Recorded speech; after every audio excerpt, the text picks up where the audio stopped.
बहुत अरसा ये कॉन्सेप्ट रहा है कि डाइट थोड़ी ड्रॉनी किस्म की डाइट बन के रही है कि अब अगर आप डाइट पे हैं तो आपने शायद से बॉइल्ड वेजिटेबल्स खानी है या ऐसे ये थोड़ा सा गलत कॉन्सेप्ट है। हम ट्राई तो बड़ी कर रहे हैं इसको चेंज करने की कि आप हेल्दियर फूड बोरिंग नहीं हो सकता, बल्कि आप खाना शुरू करें। आपकी बॉडी इतनी एक्टिव रहना शुरू करती है कि आपको ना वो फील नहीं होता। जैसे कम फैट में, जैसे आप चिकन है, एग्स हैं, ज़रूरी नहीं है कि आपने सिर्फ बॉयल करके ही लेने हैं, आप इनको ग्रिल, स्टीम, एयर फ्रायर बहुत अच्छा ऑप्शन आ गया। इसके अलावा कुक भी ऐसे करें जो कम फैट में करें तो वो आपके लिए अच्छे हैं। अगर आप वेट कम कर रहे हैं फिर तो बिल्कुल ही कम कर दें। अगर आपने घर में जैसे चीज़ों में ऐड करें, ब्राउन शुगर है या वाइट शुगर ऐड कर रहे हैं, 3-4 स्पून से ज़्यादा कोशिश करें दिन में। डॉक्टर साहब, शुगर का हेल्दी ऑल्टरनेटिव है कुछ?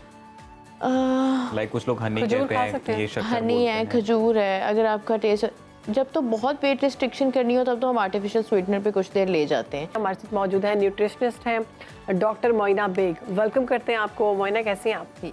आप सुनाएं। अल्हम्दुलिल्लाह वी आर गुड। डॉक्टर साहिबा, सबसे पहले तो ये हेडोनिक है क्या चीज़? हेडोनिक ईटिंग इसे बोलते हैं। हेडोनिक हंगर, और ये एक डिजीज है या ये फिर कोई कंडीशन है? नहीं, आप कंडीशन कह लें कि एक तो है ना जो हमें नॉर्मली भूख लगती है, जैसे होम्योस्टैटिक हंगर कहते हैं कि एनर्जी लो हुई है, कैलोरीज कंज्यूम हो गए तो हमें भूख लग रही है। हेडोनिक हंगर का मतलब ये है कि आप सिर्फ प्लेयर ईटिंग करते हैं, यानी आप बस भूख नहीं है लेकिन आप इसलिए खा रहे हैं क्योंकि वो खाना खाने से आपके सर्टेन हार्मोन्स रिलीज हो रहे हैं, जैसे डोपामीन है, और वो प्लेयर या रिवॉर्ड हार्मोन होता है। तो इसलिए जैसे आपने बात की कि अब स्ट्रेस में अक्सर लोग खाते हैं या खुशी में खा रहे हैं, या वैसे ही जब आप जिस तरह खाने के बाद मीठा खाना एक यूजुअल हैबिट बन गई है, क्योंकि वो हम जब चेंज ऑफ फ्लेवर कर रहे हैं तो हमें मज़ा भी आ रहा है। फिर वो जिसमें सॉल्ट, शुगर या फैट ज़्यादा हो, वो फूड्स में ज़्यादा टेंडेंसी होती है कि वो हमारा प्लेयर इफेक्ट जो है वो उसको लेके चले। इसलिए ये इसको हम हेडोनिक इसलिए कहते हैं कि इसका ये जो वर्ड है ना, इसका मतलब ये है कि फॉर प्लेयर, यानी हम बस वैसे ही खा रहे हैं, हमें भूख नहीं लगी। तो कुछ लोग कहते हैं स्नैक्स खा लेते हैं, लेट नाइट अगर जाग रहे हैं तो स्नैक्स ले आओ, या फिर अब खाना नहीं खाना, यार खाने की भूख नहीं है, कुछ हल्का सा होना चाहिए। तो फिर क्या होता है, कोई फ्राइड चीजें ले आते हैं, बिल्कुल, और सेहत के लिए भी खतरनाक होती है। तो इससे बच कैसे सकते हैं आप?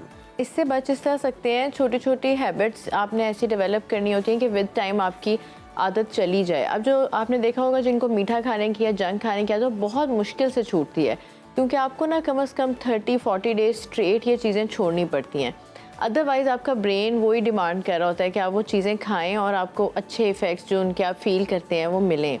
तो इसलिए आपको आहिस्ता आहिस्ता करके चीज़ें छोड़नी पड़ेंगी। आप बिल्कुल एकदम ना छोड़ें, पोर्शन कंट्रोल से शुरू कर दें। जैसे डिज़र्ट या स्नैक आपने थोड़े पोर्शन में लेना शुरू कर दिया। अपने प्रॉपर मील्स, अगर आप तीनों मील्स टाइम पे लेते हैं और वो फाइबर रिच होते हैं, तो आपको उतनी भूख नहीं लगती जितना हम, जैसे फॉर एग्जांपल लोग नाश्ता छोड़ देते हैं तो आपको 10-11 बजे ना क्रेविंग होगी अनहेल्दी चीज़ों की। हाँ, क्योंकि आपने न्यूट्रिएंट्स नहीं लिए हुए। ये तो आप बहुत अच्छे तरीके से समझ रहे हैं। नहीं, हम लोग नाश्ता करने के बावजूद भी 10-11 बजे इस तरह से आपको भूख लग जाती है, भूख लगना शुरू हो जाती है। हाँ, तो बस आपने उस स्टेप पे ना लाइक थोड़ा सा हेल्दी नाश्ता कर लेते हैं कि आप बॉयल एग खाते हैं बस, और उसके साथ आप, वैसे चाय तो हेल्दी नहीं है लेकिन फिर भी नहीं, चाय हेल्दी हो सकती है, बस आपने टी वाइटनर नहीं ऐड करना, शुगर नहीं ऐड करनी, तो आपको चाय। टी वाइटनर क्या है? जैसे हम कॉमनली पाउडर्ड मिल्क ऐड करते हैं ना, टी वाइटनर, हाँ, या टी वाइटनर, उसको हम मिल्क इसलिए कहना कम हो गए कि वो बस टी वाइटनर है, उसमें मिल्क वाली कोई कॉम्पोजिशन नहीं है, वो हम बस शुगर्स ही ले रहे होते हैं। मतलब प्रॉपर मिल्क ऐड करें, मिल्क ऐड करें, हाँ, और चीनी ना डालें, तो वो चाय हेल्दी हो जाएगी। तो वो चाय चीनी के बगैर तो पीते हैं वैसे। हाँ, तो ये अच्छी बात है।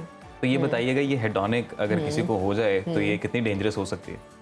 डेंजरस इस सेंस में कि आपकी बॉडी को ज़रूरत नहीं है आप वो वाली कैलोरीज भी ले रहे हैं। एक तो कैलोरीज भी इजाफी हैं, दूसरा उनकी टाइप, अक्सर जो हम बहुत ही कम ही ऐसा होता है कि कोई स्ट्रेस में या स्नैकिंग में कोई हेल्दी फूड ले, चाहे हम जितना भी junk food, high in sugar, high in salt, fat में हाई, तो वो क्या करते हैं आहिस्ता आहिस्ता, एक तो आपकी बॉडी कॉम्पोजिशन ख़राब होने लग जाती है, फैट परसेंटेज बढ़ जाता है, फिर आप बहुत सारी बीमारियों की तरफ जाना शुरू हो जाते हैं। ओबेसिटी तो सबसे पहले आ गई ना, कि आपका वेट ही बहुत ज़्यादा हो गया आपकी हाइट के हिसाब से। स्टमक इश्यूज़ इसकी वजह से आ रहे होते हैं क्योंकि हम अपनी कैपेसिटी से ज़्यादा खा रहे हैं, उस तरह से प्रोसेस नहीं हो रहा। फिर इनमें फाइबर कम इन टाइप के फूड्स में होता है, आपको कॉन्स्टिपेशन हो रही है, अल्टीमेटली आपका जीआई ठीक नहीं है तो आपकी स्किन पे इफेक्ट आ रहा है, हार्मोनल डिस्टर्बेंस इससे लिंक्ड है। यानी आप देखें कि ये सेंटर पॉइंट है, और अब रिसेंटली उन्होंने ये कहना शुरू कर दिया कि obesity is the mother of all diseases, कि यानी वो जब शुरू हो जाती है फिर इंसुलिन रेजिस्टेंस है, वो आपको शुगर की तरफ, ब्लड प्रेशर की तरफ, यानी मल्टीपल मसले इससे अटैच हैं। तो डॉक्टर साहब, कौन सा वल्नरेबल है एज ग्रुप इस मर्ज के लिए? अब तो आप देखें कि हर एज ग्रुप वल्नरेबल है, और हर क्योंकि जेंडर में।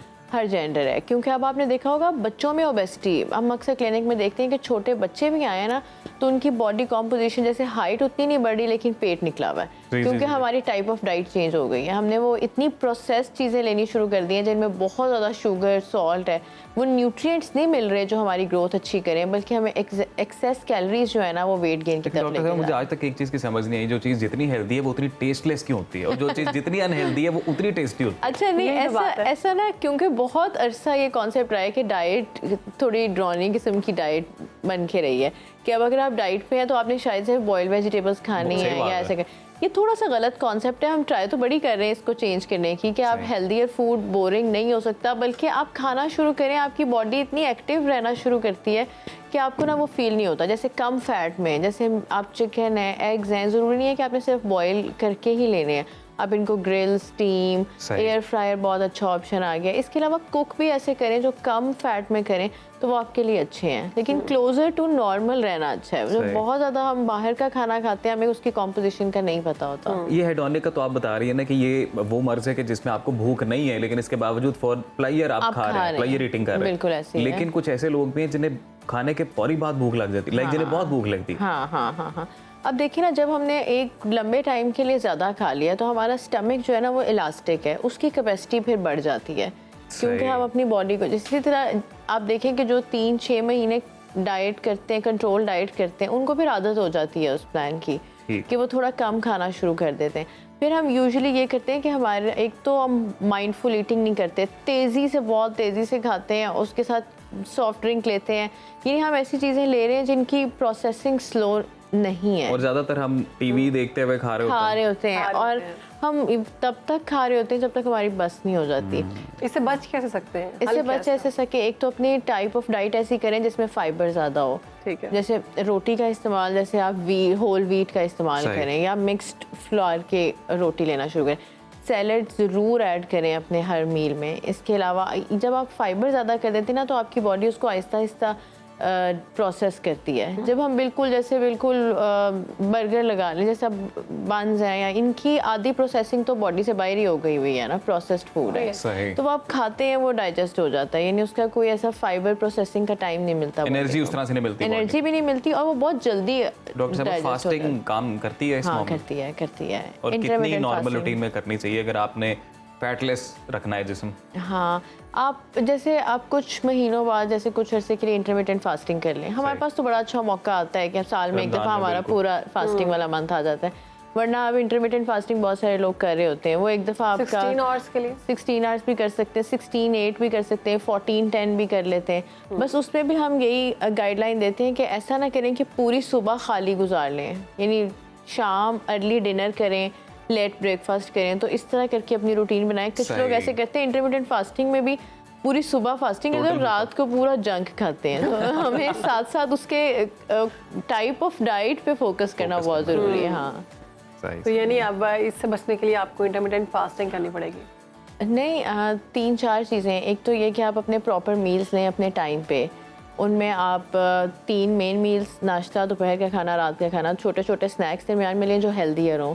नट्स हो गए, सीड्स हो गए, फ्रूट हो गए, मिल्क या योगर्ट का इंटेक कर लें। तो नट्स से भी आपका वेट गेन होता है? नहीं, ऐसा नहीं, कोई भी चीज़ आप एक्सेस में खाएं तो कैलोरी ज़्यादा हो सकती हैं, लेकिन ऐसा नहीं है कि कम खाने से भी आपका वेट गेन। जैसे शुगर तो आप थोड़ी भी लेते हैं तो आपकी कैलोरी ज़्यादा हो जाती हैं। तो शुगर मैक्सिमम कितनी लेनी चाहिए? अगर आप वेट कम कर रहे हैं फिर तो बिल्कुल ही कम कर दें। अगर आपने घर में जैसे चीज़ों में ऐड करें, ब्राउन शुगर है या वाइट शुगर ऐड कर रहे हैं, 3-4 स्पून से ज़्यादा कोशिश करें दिन में। डॉक्टर साहब, शुगर का हेल्दी ऑल्टरनेटिव है कुछ? लाइक कुछ लोग हनी कहते हैं, ये शक्कर हनी है, खजूर है। अगर आपका टेस्ट, जब तो बहुत वेट रिस्ट्रिक्शन करनी हो तब तो हम आर्टिफिशियल स्वीटनर पे कुछ देर ले जाते हैं। जिस तरह सॉफ्ट ड्रिंक्स नहीं छोड़े जा रहे, आप टीनेज में वेट कम कराने का डाइट प्लान दे रहे हैं, तो आप उन्हें कहते हैं चलें डाइट पे शिफ्ट हो जाए, फिर आहिस्ता आहिस्ता आपको कट डाउन करेंगे। इसके अलावा ब्राउन शुगर कदरे बेहतर है वाइट शुगर से, हाँ, क्योंकि थोड़ा सा फाइबर कंटेंट उसका ज़्यादा है। फिर हनी है, डेट पाउडर बहुत लोग यूज़ कर लेते हैं उसके ऑल्टरनेटिव में, और कुछ जब आप छोड़ते हैं ना, इन ऑल्टरनेटिव्स पे आते हैं तो आपको उनकी आदत हो जाती है। आई नो ये बहुत मुश्किल स्टेप लग रहा होता है कि हम चीनी छोड़ नहीं सकते, लेकिन आप छोड़ सकते हैं। चीनी मोस्टली चाय में पी जाती है, चाय में आप या डिजर्ट्स में ऐड कर लेते हैं।